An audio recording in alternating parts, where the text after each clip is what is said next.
আপনি যদি কালকে মরে যান, আজকে মরে যান, আপনার বন্ধু যার জন্য আপনি রাতে 3টা বাজে দৌড়ে গিয়েছেন, আল্লাহর জন্য জায়নামাজে দাঁড়াতে পারেন নাই। আপনি যে ফুটবলারের খেলা দেখার জন্য সারা রাত জেগেছিলেন, অথচ কোনোদিন 2 রাকাত নামাজ আপনি তাহাজ্জুদ পড়েন নাই। আপনি সারা দিন আড্ডা দিয়েছেন, গল্প করেছেন, মজা করেছেন, ঠাট্টা করেছেন, অথচ একবার আল্লাহু শব্দ আপনার মুখ দিয়ে বের হয় নাই। আপনি কিভাবে বাঁচবেন? কে বাঁচাবে আপনাকে?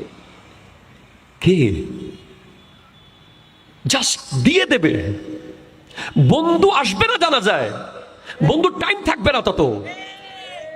লিডার লিখে দেবে উনি আমার দলের কেউ না।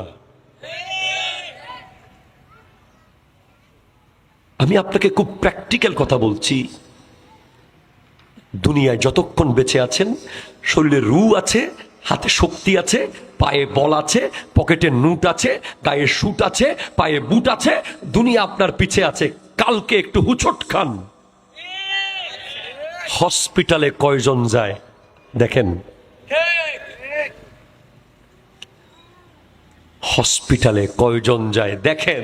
কালকে একটু বন্ধুকে জানান যে ঘরে 1 টাকাও নাই, বাবা মা অসুস্থ, ঘরে ভাত খাওয়ার মতো চাল নাই, বন্ধু দেখবেন নাই।